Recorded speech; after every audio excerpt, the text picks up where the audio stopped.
बिस्मिल्लाहिर्रहमानिर्रहीम। इय्याका नअबुदु व इय्याका नस्तईन। अब हमने देखना है रेजोल्यूशन ऑफ वेक्टर्स।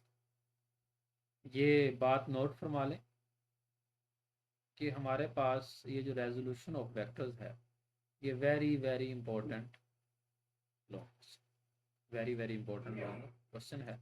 ये आप लोगों ने लॉन्ग क्वेश्चन के लिए तैयार कर। फर्स्ट ऑफ ऑल आप लोग हेडिंग देंगे रेजोल्यूशन ऑफ वेक्टर्स की, इसमें डिफाइन करेंगे। तो ये याद रखें, यहाँ पे 2-3 एमसीक्यूज भी आप लोगों को लगवाता चलो। By head to tail two और more vector can be added to give a resultant vector. वो कहता है हैड टू टेयर रूल से हमने पीछे देखा कि कोई भी दो वेक्टर्स को हम ऐड करते हैं, ठीक है, एक का हेड दूसरे की टेल से मिला के रिजल्टेंट वेक्टर निकालते हैं। क्या निकालते हैं? रिजल्टेंट वेक्टर निकालते हैं। उसको हम क्या कहते हैं? हेड टू टेयर रूल कहते हैं या एडिशन ऑफ वेक्टर कहते हैं। वो कहता है इसका रिवर्स प्रोसेस भी पॉसिबल है। इसका क्या है? रिवर्स प्रोसेस भी पॉसिबल है, ठीक है, जिसको हम क्या कहते हैं? रेजोल्यूशन ऑफ फोर्सेस कहते हैं या रेजोल्यूशन ऑफ वेक्टर्स कहते हैं, ठीक है। अब यहाँ से एमसीक्यूज बनेगा the reverse process of addition of vectors. The reverse process of addition, ये देखें एडिट्स, एडिशन जमा कर, ठीक है, एडिशन ये वाला। वो कहता है the reverse process of addition of a vector. तो एडिशन सिंपल सी बात है कि हमारे पास जो एडिशन है वो प्लस का निशान, तो सब्ट्रैक्शन क्या होता है? माइनस का। तो बच्चे फोरी से सब्ट्रैक्शन का ऑप्शन दिया गया होता है, तो फोरी से जो है ना आंख पट के बिना जल के बिना फोरी से लगा देते हैं माइनस, मतलब subtraction.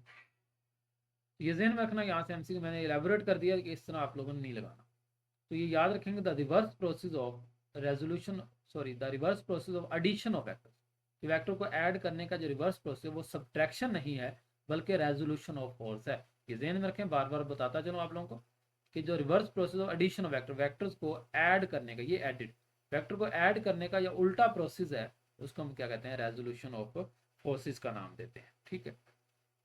Given vector can B divided into two और मोर पार्ट्स। वो कहता है कोई भी वेक्टर को दो पार्ट्स में हम डिवाइड कर सकते हैं। These parts are called component of a vector. वो कहता है कि कोई भी एक वेक्टर दिया गया हो, अगर हम उसको एक या दो पार्ट बना लें तो वो हमारे पास उसके कंपोनेंट कहलाए।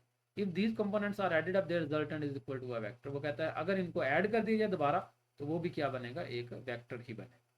समझ लगी कि वेक्टर का जो रिजल्टेंट है वो भी हमारे पास क्या होता है? वेक्टर होता है। जब वेक्टर्स को ऐड कर दिया जाए फिर भी उनके कंपोनेंट को भी ऐड कर दिया फिर भी वो क्या बन जाता है? वेक्टर बन जाता है। यहाँ से definition, to divide a force into its component, force को या वेक्टर को उसके कंपोनेंट में डिवाइड करना रेजोल्यूशन ऑफ फोर्स कहलाता है। और कोई भी वेक्टर को इसके कंपोनेंट में डिवाइड करना रेजोल्यूशन ऑफ वेक्टर्स कहलाता है। वेक्टर को उसके कंपोनेंट में डिवाइड करना रेजोल्यूशन ऑफ वेक्टर, और फोर्स को उसके कंपोनेंट में डिवाइड करना रेजोल्यूशन ऑफ फोर्स कहलाएगा। क्लियर? इसमें ये दो तीन लाइनें आप लोगों ने ऐड अप कर देनी है। अब देखें, यहाँ से मैं बताता हूँ आप लोगों को। अब यहाँ से मिसाल के तौर पर ये एक लाइन है, ये क्या है? एक लाइन है। अब हमने इधर से क्या किया? एक लाइट लगा दी, बल्ब लगा दी। अब इधर बल्ब लगाएंगे तो इसका साया किस तरह बनेगा? इस तरह इधर बनेगा। क्लियर है? ठीक है। अगर हम क्या करें, इधर लाइट लगा दें, इधर बल्ब लगा दें इस साइड, तो फिर इसका साया किधर बनेगा? इस साइड पर। क्लियर है? अब देखें, इधर हमने बल्ब लगाया तो इसका साया ये बन गया।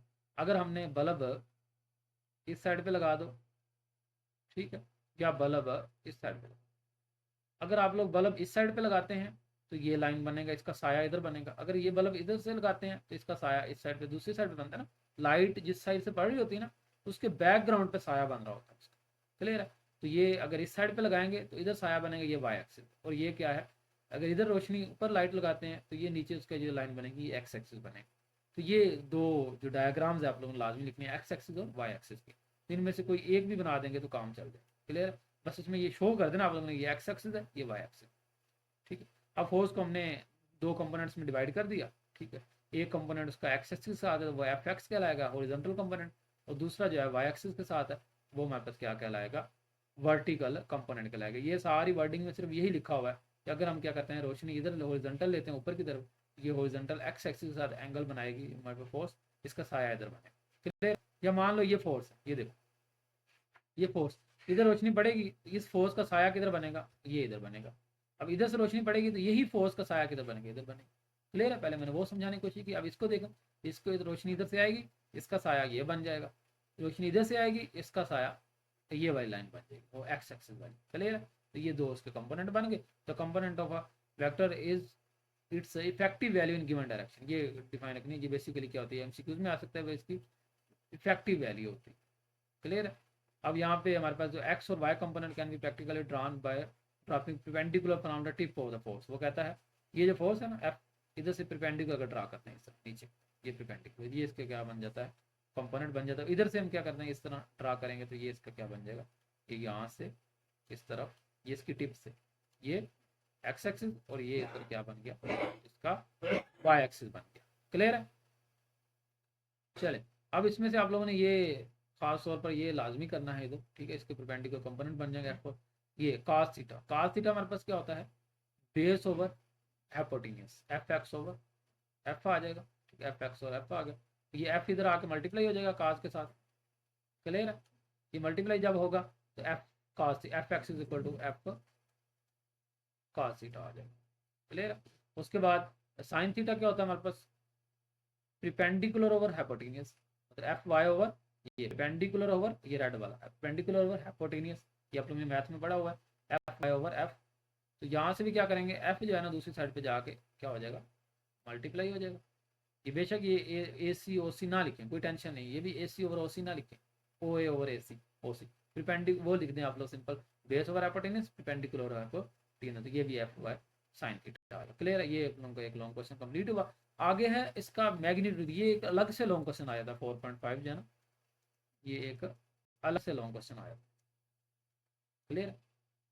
ये भी इंपॉर्टेंट है, लॉन्ग क्वेश्चन के लिहाज से अलग से भी आया था, उसके साथ भी आ सकता है। तो मैग्नीट्यूड सिंपल आप लोगों ने वो पाइथागोरस थ्योरम लगा देना, वो आप लोग बड़े अच्छे से जानते हैं, एफ स्क्वायर इज हाइपोटेन्यूज का square is equal to base square plus altitude का स्क्वायर, क्लियर, या परपेंडिकुलर का स्क्वायर। तो आप दोनों साइडों पे स्क्वायर रूट ले लेंगे तो स्क्वायर से अंडर रूट कैंसिल हो जाएगा, मतलब ये एफ का क्या था, स्क्वायर, क्लियर। ये इस तरह कैंसिल हो जाएगा, तो ये एफ आ जाएगी साइड पे, मतलब स्क्वायर रूट हमने इधर भी लिया था, बेसिकली क्या किया था, इधर भी लेके इधर इधर जो हमारे पास 2 था, तो इसका स्क्वायर रूट से ये कट गया था, इधर सिर्फ देखो एफ ही लिखा हुआ है, सिर्फ क्या लिखा हुआ है, सिर्फ एफ, मतलब स्क्वायर रूट से ये कट गया, ठीक है। और हमारे पास सिंपली ये उसका क्या आ गया है, मैग्नीट्यूड आ गया, क्लियर है।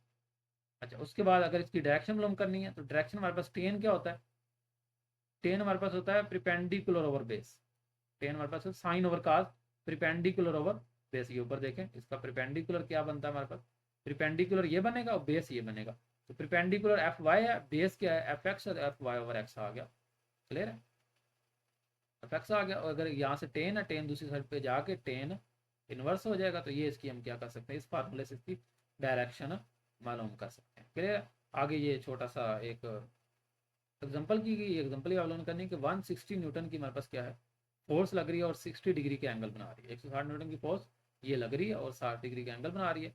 वो कहता है इसके कंपोनेंट मालूम करो, क्या कहता है, कंपोनेंट मालूम करो। तो सिंपल आपने F x cos theta, F की वैल्यू 160, कास कास 60 पुट कर देना डायरेक्ट, ये बेशक इधर करने की जरूरत नहीं, ये उन्होंने ना साइन 60 कास 60 की पहले ही वैल्यू निकाल ली, ये क्या आती है, ठीक है, ये वैल्यू निकाल ली साइन 60 की कास 60 की, कैलकुलेटर से सिंपल निकाल लेनी, साइन 60 की और कास 60 की।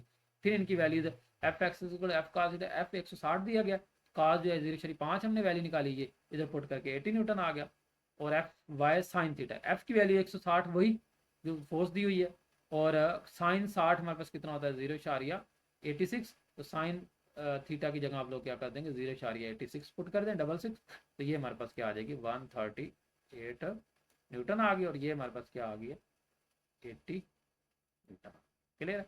ये आप लोगों ने करके आना है, और ये मोस्ट इंपॉर्टेंट लॉन्ग क्वेश्चन है।